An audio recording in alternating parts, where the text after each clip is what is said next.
Almighty va dans la gloire, toute l'adoration à Dieu. Le roi m'attire vers lui dans ses conforts secrets et en intimité nous chantons à Dieu. Les Écritures prennent vie, car ce qui dit est concret et dans la prière. Alléluia, Alléluia, Alléluia, oui, Alléluia, Alléluia,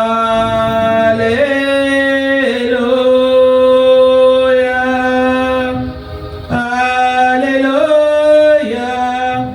Alléluia.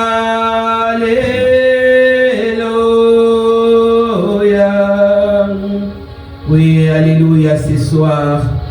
Seigneur, aide-nous à être plus près de toi ce soir.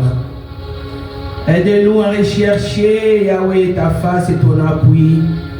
Aide-nous, Seigneur de gloire, à rechercher ton soutien en tout temps, ô Éternel. Que nous puissions dépendre de toi, Père éternel. Que nous puissions dépendre de ta volonté, ô Dieu de gloire. Voilà pourquoi nous te disons merci, Père éternel. Merci, Père d'amour, pour ces temps glorieux. Pour ces temps que tu nous donnes encore une fois, ô Dieu, d'être dans ta présence.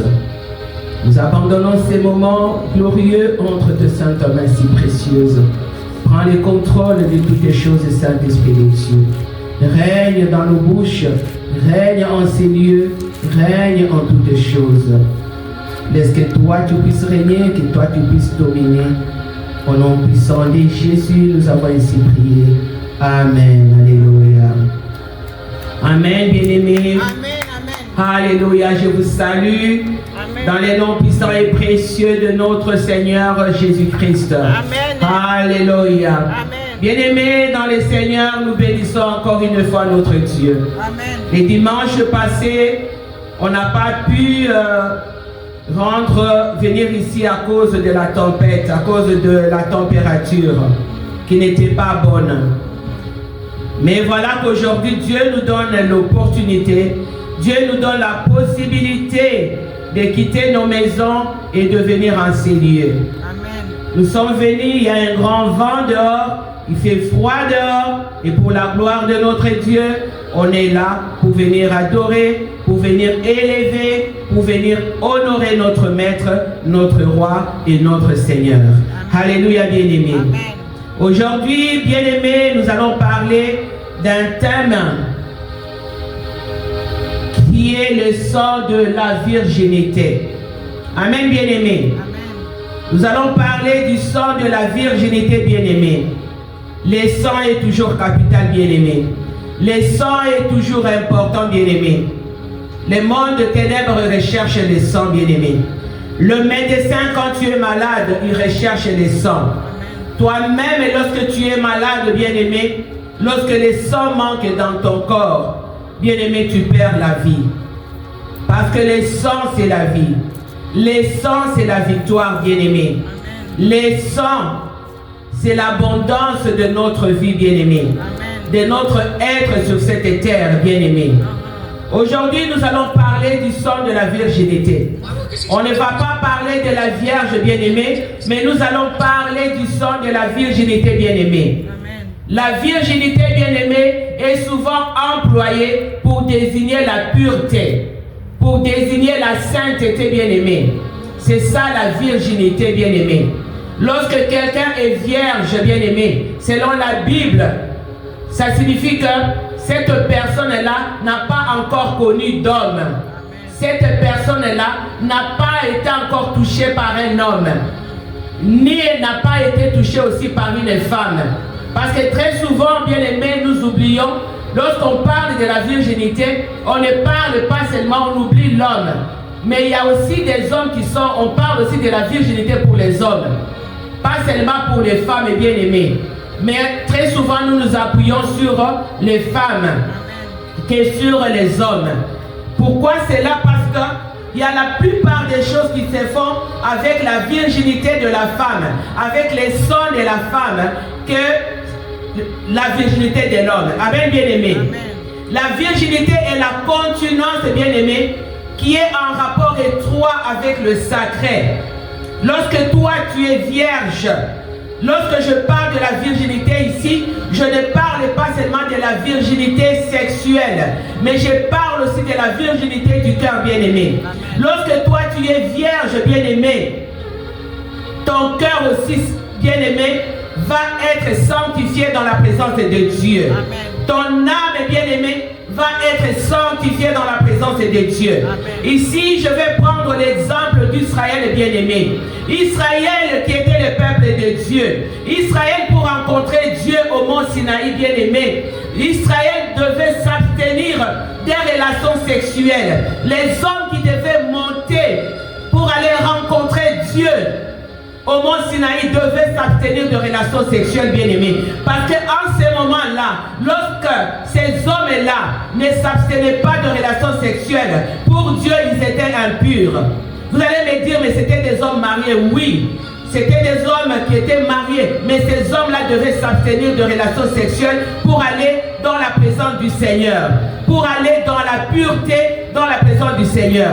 Je vais encore prendre un autre exemple, bien-aimé. Vous voyez les militaires, j'avais appris cela, les militaires quand ils vont aller à la guerre, lorsqu'ils sont prêts d'aller à la guerre, les militaires s'abstiennent de relations sexuelles parce que les relations sexuelles prennent leur force, bien-aimés. Les diables en profitent pour entrer, les diables en profitent lorsqu'une porte est ouverte pour attaquer le militaire. Et lorsque le militaire va en guerre, dans cet état-là, il est déjà affaibli devant l'ennemi, bien-aimé. Voilà pourquoi la virginité, elle est très importante et elle est très capitale. Même si je parle de la virginité physique comme de la virginité spirituelle, bien-aimé, elle est très importante, il faudrait qu'on comprenne cela. Lorsque j'étais en train de préparer ce message, je me disais, quand on grandissait, on ne comprenait pas beaucoup de choses. On ne comprenait pas les choses, comment ça se passe dans le monde spirituel. On grandissait d'une façon naïve. On ne comprenait pas que telle chose qui était interdite par nos parents, par nos aïeux de foi, c'était avec une raison quelconque. Telle chose qui était interdite dans la parole de Dieu. Dieu sait pourquoi il interdisait cela. Mais deux fois les peuples de Dieu, sous l'ignorance, nous avons grandi comme ça, nous avons été élevés comme ça, et beaucoup de choses sont arrivées dans la vie des enfants de Dieu. Aujourd'hui, les enfants de Dieu sont en train de pleurer. Bien-aimés dans les seigneurs, l'Église est semblable à la Vierge, bien-aimée. Parce que l'Église est sanctifiée, bien-aimée. L'Église est supposée être sanctifiée. Donc, si on ne trouve pas une Église qui n'est pas sanctifiée, là, il y a un sérieux problème. Très sérieux problème. Parce que l'Église est mise à part pour le Seigneur. L'Église doit être mise à part pour Dieu. L'Église doit être sanctifiée. Les membres de cette Église-là, qui composent l'Église, doivent être aussi sanctifiés en tant que corps de Christ bien-aimé. Parce que la relation que nous avons avec Christ, la relation que nous avons avec lui est la relation de l'époux et de l'épouse bien-aimée.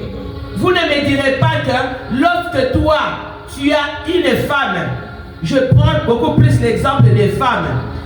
Lorsque une femme est mariée à un homme, je ne crois pas que cette femme-là peut aller dans le lit d'un autre homme. Lorsque cette femme-là est mariée avec l'homme A, la femme-là ne va pas aller dans le lit de l'homme B. Parce que si cette femme quitte sa couche matrimoniale de l'homme A pour aller dans la couche de l'homme B, c'est déjà la fornication, c'est déjà l'adultère, c'est déjà l'abomination. Donc cette femme va amener l'impureté dans la présence de son mari. Cette femme-là va amener des choses qui ne vont pas honorer son mari. C'est de la même façon, bien aimé, avec l'Église et avec Christ, bien aimé. Donc nous devons être sanctifiés, l'Église doit être sanctifiée, l'Église doit être mise à part. Voilà pourquoi nous ne devons en aucun cas, bien aimé, briser cette alliance, briser cette relation que Dieu a donné. Nous ne devons pas prendre cette relation, nous ne devons pas prendre cette alliance, aller donner ça à d'autres dieux. Car nous n'avons pas été réservés pour ces dieux-là. Nous avons été réservés pour les dieux d'Abraham, d'Isaac et d'Israël bien-aimés. Amen, bien-aimés. C'est pourquoi nous allons lire dans le livre de 2 Corinthiens bien-aimés. 2 Corinthiens bien-aimés dans les Seigneurs. On peut nous mettre 2 Corinthiens bien-aimés, 2 Corinthiens 11, 2. La Bible nous dit ceci bien-aimés. Car je suis jaloux.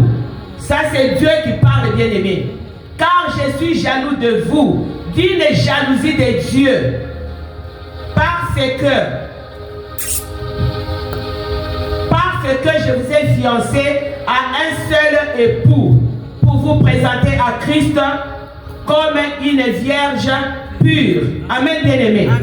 Ici, on dit que Dieu est jaloux de nous, bien-aimés, parce que Dieu nous avait donné, nous avait offert à Christ, comme il avait offert Christ pour nous aussi bien-aimés. Il nous a présenté à Christ comme une vierge pure. C'est l'époux, Christ est l'époux qui devait venir. Et l'époux qui va même retourner, qui était déjà venu et qui va revenir pour son épouse.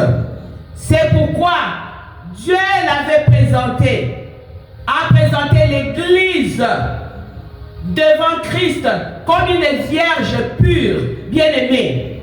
La virginité ici, bien-aimée, que Dieu attend de nous, fait référence à la pureté. C'est pourquoi on nous parle de vierge pure là-bas. Parce que lorsque Christ reviendra, bien-aimé, Christ reviendra prendre l'épouse qui est pure, l'épouse sans tache, bien-aimée. Cette épouse doit marcher dans la pureté et dans la consécration, bien-aimée. Les Israélites accordaient beaucoup d'importance, bien-aimés, à l'observation de la loi. Ils accordaient beaucoup d'importance au commandement humain au lieu d'accorder de l'importance au commandement de Dieu et de plaire à Dieu. Voilà pourquoi Dieu les avait traités d'infidèles et de prostituées. Pourquoi? Parce que les Israélites ont commencé à adorer d'autres dieux. On commençait à servir d'autres dieux. On commençait à faire autre chose en dehors des dieux.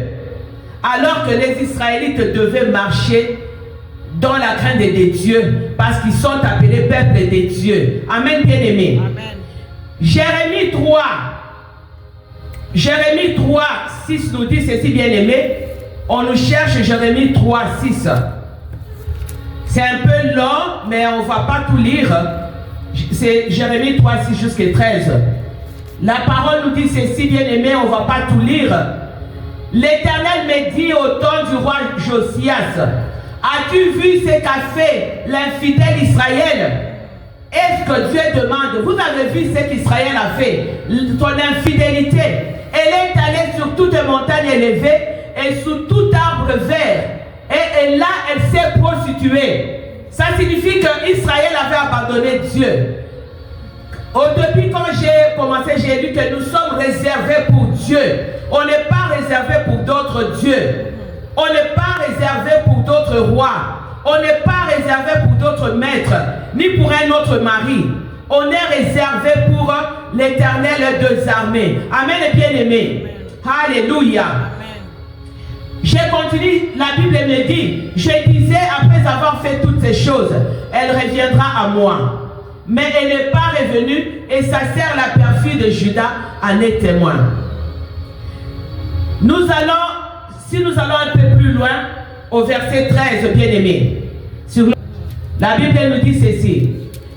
Dans le verset 13, on dit, reconnais seulement ton iniquité.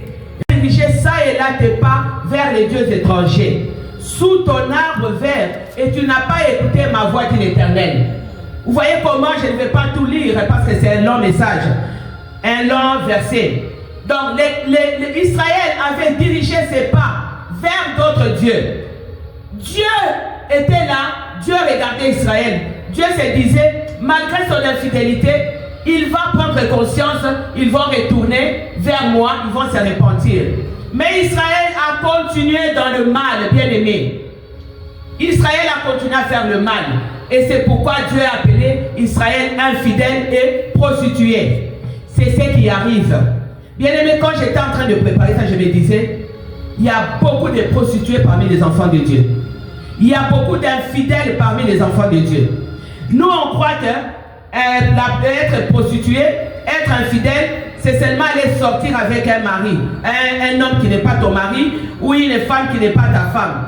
Mais la prostitution, c'est ça. Lorsque tu te détaches de Dieu et tu vas ailleurs, tu vas faire autre chose, tu commences à adorer d'autres dieux, tu commences à honorer d'autres dieux, tu abandonnes les Christ, tu abandonnes l'époux pour lequel tu as été livré, tu vas faire autre chose, Dieu va te considérer comme infidèle, Dieu va te considérer comme prostituée. Dans le même rang que la vraie prostituée qui couche avec les hommes, tu es aussi prostituée. Parce que c'est le même mot, il n'y a pas de différence.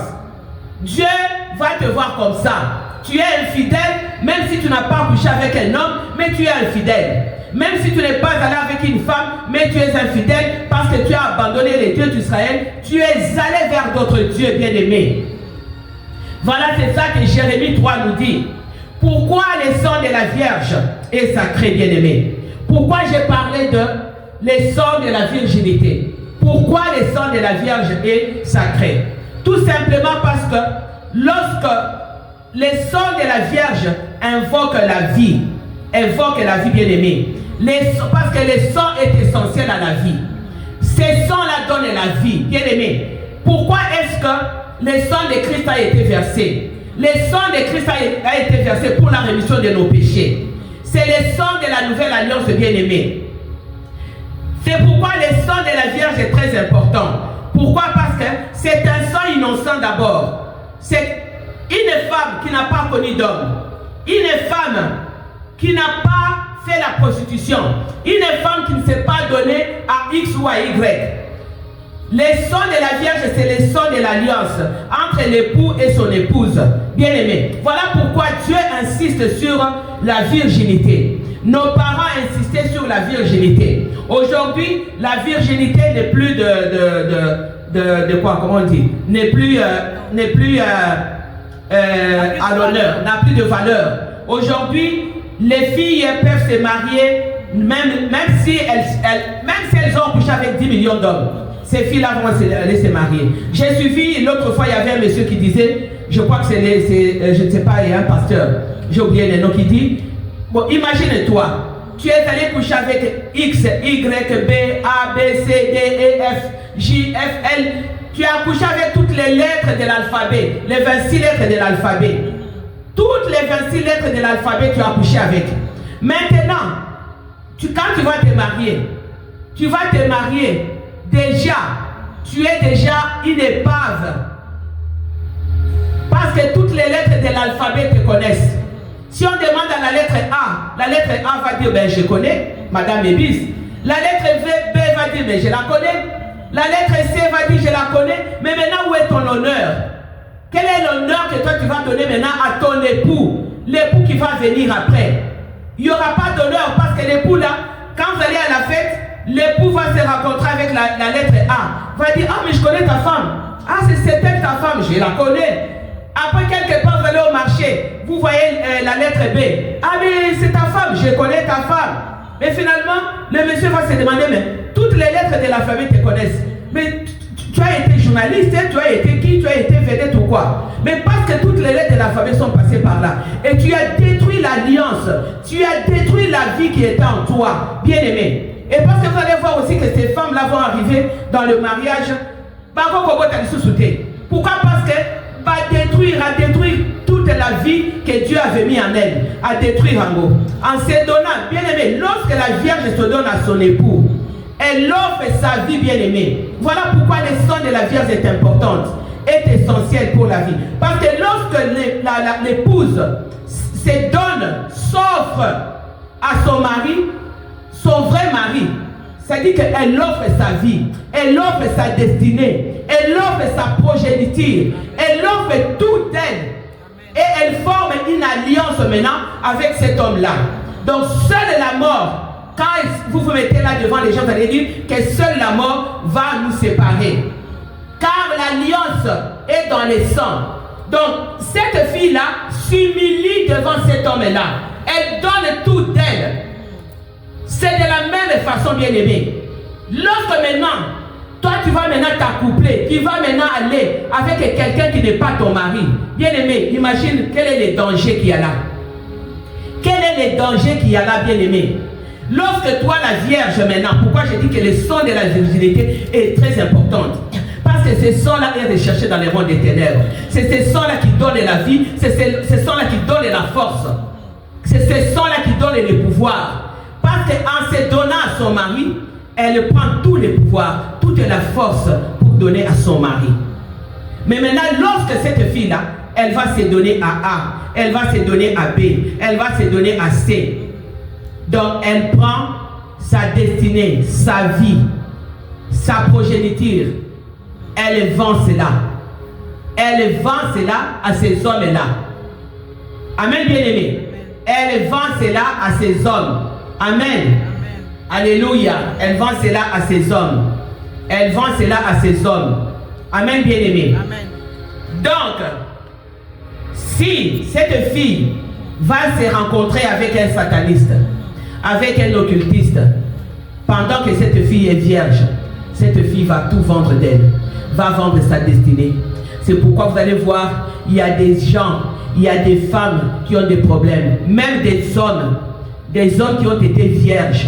Tu vas coucher avec une autre femme qui n'est pas ta femme. C'est pourquoi attendez le mariage. Mais les gens n'arrivent pas à s'abstenir. Parce que même si tu es un homme, tu vas coucher avec une femme qui n'est pas ta femme. Tu couches avec la lettre A, tu couches avec B. Cette femme-là prend tout de toi. Prends ta vie, prends ta destinée, prends tes bénédictions. Elle prend tout. Voilà pourquoi on doit se garder pur pour les seigneurs bien-aimés. De peur d'hypothéquer sa vie, de peur d'hypothéquer sa destinée bien-aimée. Parce que coucher avec n'importe qui, ton âme va être possédée par cet esprit-là. Si c'est un sorcier, il va posséder ton esprit. Il va posséder ta vie, bien-aimé. Beaucoup de filles comme des garçons aujourd'hui n'ont pas pu accomplir leur destinée à cause de celui à qui ils avaient donné leur virginité, bien-aimé.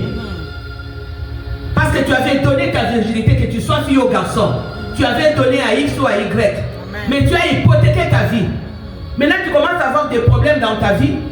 Tu commences à accuser ta mère. Tu commences à accuser ton père. Mais tu ne sais pas que toi, tu étais parti coucher avec quelqu'un. Tu étais parti faire quelque chose qui n'a pas honoré Dieu. Et maintenant, quand tu te retrouves dans des problèmes, tu commences à blâmer les autres. Voilà pourquoi Dieu nous demande d'être purs. Parce que quand Christ reviendra, Christ va revenir prendre l'époux qui est, l'épouse qui est pure, sanctifiée, qui est mise à part.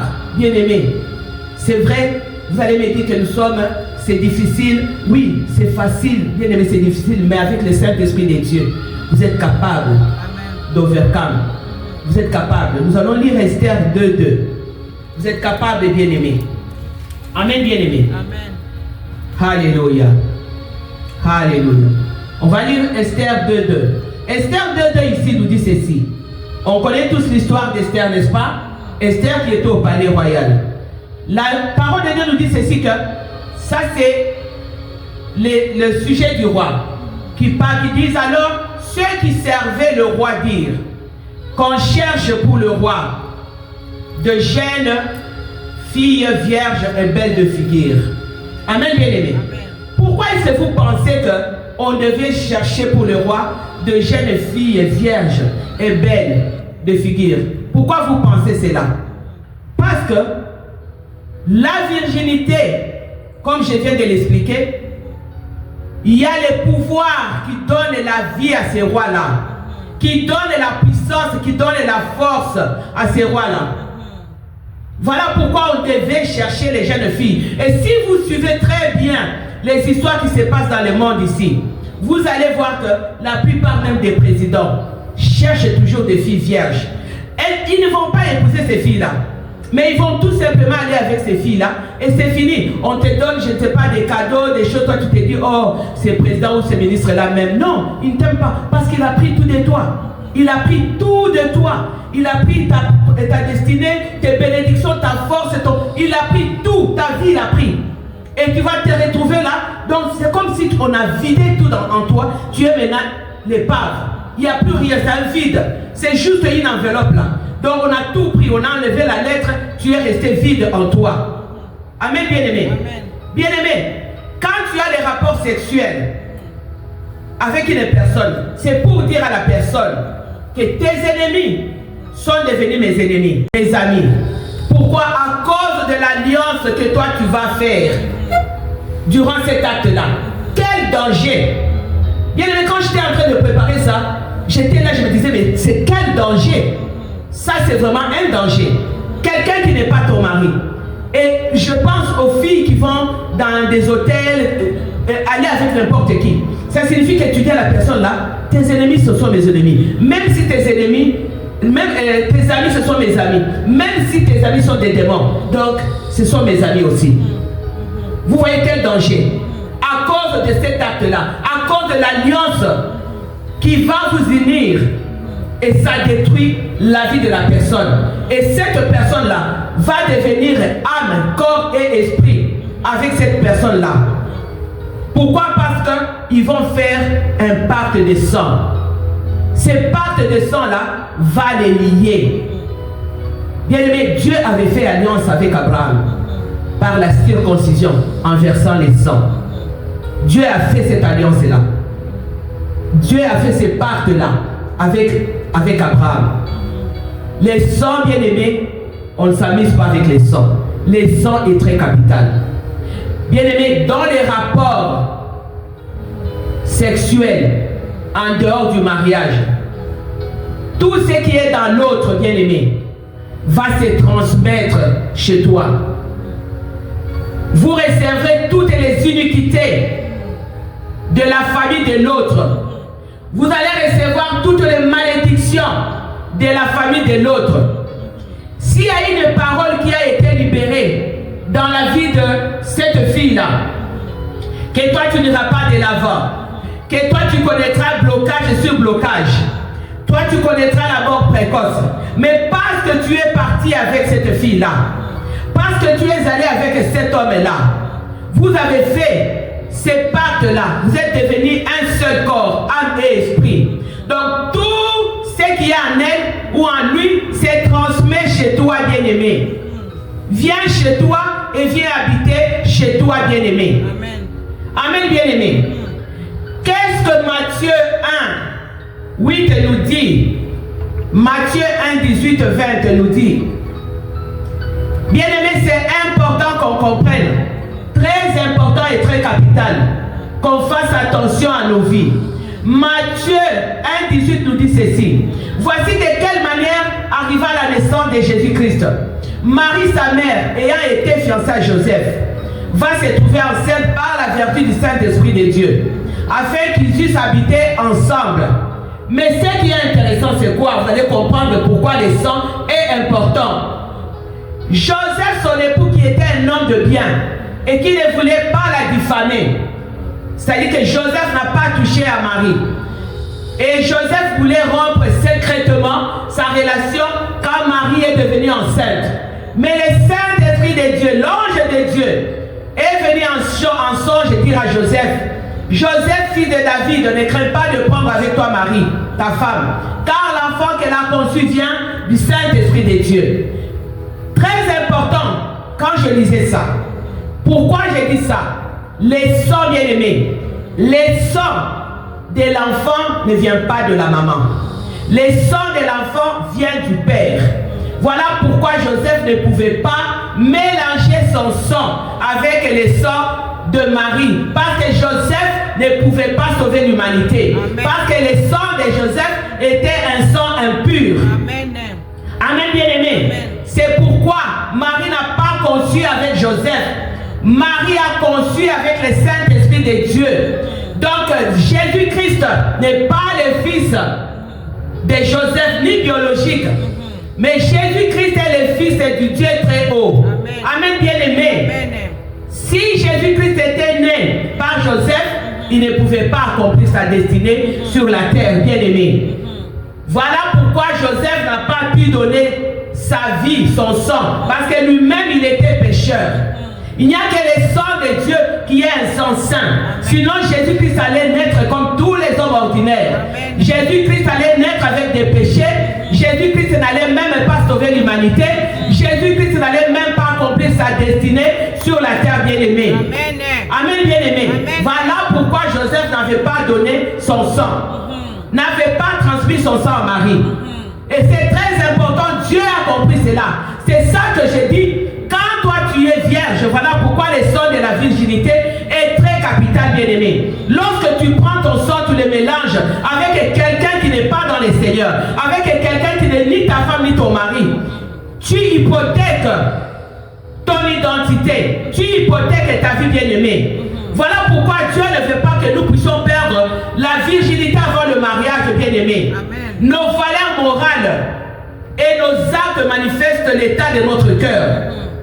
Lorsque ton cœur est saint, bien-aimé, ton cœur est vierge devant Dieu. En tant qu'enfant de Dieu, nous devons obéir à la volonté de Dieu, bien-aimé. Si nous sommes en Christ, cela veut dire qu'il nous a rachetés par les sacrifices de sa vie, par les sacrifices de son sang, bien-aimé. Car il est notre Seigneur, bien-aimé. Et nous devons l'honorer. Nous devons l'honorer par notre façon d'être. En nous préservant du mal, en nous préservant du péché, bien-aimé, et en nous gardant et pour le Seigneur et être mis à part pour le Seigneur. Si tu avais péché, bien-aimé, tu peux retourner dans la présence du Seigneur. Tu peux demander pardon à Dieu. Tu peux te repentir. Dieu va te restaurer. Dieu va te racheter. Dieu va te délivrer. Et Dieu va faire de toi une nouvelle créature. C'est ce que la Bible nous dit dans le livre de 1 Thessaloniciens 4, 3, 7. Dieu veut que notre progression, bien-aimée, dans la sainteté, cette progression, que ça soit dans la sainteté, bien-aimée, que notre progression soit effective et que nous puissions fuir l'immoralité. Bien-aimés, aujourd'hui, on trouve l'immoralité parmi les enfants de Dieu. À l'église même, l'église n'est plus sanctifiée. L'église n'est plus mise à part, bien-aimé. L'église n'est plus consacrée, bien-aimé. Quelle est l'épouse que Dieu, que Jésus-Christ viendra chercher? Est-ce qu'une épouse qui est qui a déjà déshonoré son époux, est-ce que c'est cette épouse-là que Jésus-Christ viendra prendre, bien-aimé? Posez-vous la question. Remettez-vous en question. Et l'église doit se remettre en question. Chacun de nous, nous devons nous remettre en question. Quelle est l'église, quelle est l'épouse que Christ viendra prendre? Parce que la Bible nous a dit, on a lu, qu'on a présenté à Christ une vierge qui est pure, une vierge qui est sans tache, une vierge qui est consacrée à l'Éternel. Mais maintenant, l'épouse de Christ, l'épouse n'est plus consacrée à l'Éternel, bien-aimé. L'épouse maintenant est consacrée à d'autres dieux. L'épouse maintenant a fait alliance avec d'autres dieux. L'épouse maintenant est allée dans la couche d'un autre Dieu en dehors de son époux. Bien-aimé, chacun doit garder son cœur pur au devant de Dieu. Chacun doit garder son corps dans la consécration et la dignité sans se livrer à la passion du désir charnel. Tu es capable de faire ça. Nous pouvons être capables, nous sommes capables de nous mettre à part. Nous sommes capables de faire tout pour plaire à notre Dieu. Amen, bien-aimés. De fuir le mal afin de préserver, de ne pas hypothéquer nos destinées, de ne pas hypothéquer nos identités. Voilà les choses que l'Église doit expliquer aux enfants surtout, pour que les enfants comprennent. Les enfants ont vendu leur destinée. Les enfants ont vendu leur bénédiction. Ils ont vendu leur vie à des hommes et à des femmes qui ont volé leurs étoiles, qui ont volé leur vie, bien-aimée. Nous allons tous nous lever dans la présence du Seigneur. Alléluia. Alléluia. Nous bénissons notre Dieu. Bien-aimé, tu es capable. Tu es capable du Dieu vivant ce soir. et de dire à Dieu, Seigneur, tu m'as parlé. Amen. Je ne sais pas à qui Dieu a parlé ce soir. Je ne sais pas au cœur de qui le Saint-Esprit de Dieu a parlé. Bien-aimé, si tu te retrouves dans ces choses-là, demande pardon à Dieu. Va dans la repentance, dans la présence du Seigneur. Demande au Saint-Esprit de Dieu de t'aider à sortir du gouffre, à te positionner dans la présence du Seigneur. Ne fais pas comme Israël. Ne sois pas appelé infidèle. Ne sois pas appelé prostitué dans la présence de Dieu. Comme j'ai dit, être prostitué, être appelé prostitué devant Dieu, ce n'est pas seulement la personne qui va avec quelqu'un d'autre. Mais lorsque tu abandonnes ton Dieu, lorsque tu te tournes vers d'autres dieux, tu deviens infidèle, tu deviens prostitué. Aujourd'hui, les enfants de Dieu, les serviteurs de Dieu, les servants de Dieu sont devenus des infidèles et des prostituées dans la présence du Seigneur. Alléluia. Béni soit l'Éternel, Dieu de gloire. Béni soit le Dieu de David, le Dieu d'Israël, au Dieu de gloire. C'est lui qui nous a donné la vie. C'est lui qui nous a donné la force de venir en ces lieux. C'est lui qui nous a donné ce ministère, au Dieu de gloire. Ce soir, dépendant de l'endroit où tu es, là où tu m'écoutes, demande à Dieu, demande au Saint-Esprit de Dieu de t'aider à observer les lois de l'Éternel. Demande au Saint-Esprit de Dieu de t'aider à observer les commandements de Dieu, à observer les ordonnances de Dieu et à marcher dans les voies de Dieu, à marcher dans la fidélité, à marcher dans la justice et dans la droiture du cœur. Aujourd'hui, nous avons perdu la droiture du cœur. Nous avons perdu l'honnêteté et la loyauté au devant de Dieu. Bien-aimé, il n'y a que l'épouse sans tache qui est consacrée à Dieu, la Vierge pure qui entrera dans la présence du Seigneur. Nous ne voulons pas faire de nos prières, nous ne voulons pas faire de nos vies un slogan, que ce soit un slogan où on dit seulement des slogans, mais nous ne vivons pas ça. Mais que nos vies deviennent de prières saintes, des vies saintes au devant de Dieu, et que nous-mêmes, que nous puissions devenir vrais dans la présence du Seigneur. Parce que la Bible nous dit qu'il cherche des vrais adorateurs. Humain divin dans la gloire, toute l'adoration à Dieu. Le roi m'attire vers lui dans ses conforts secrets et en intimité nous chantons à deux. Les Écritures crèvent car ce qui dit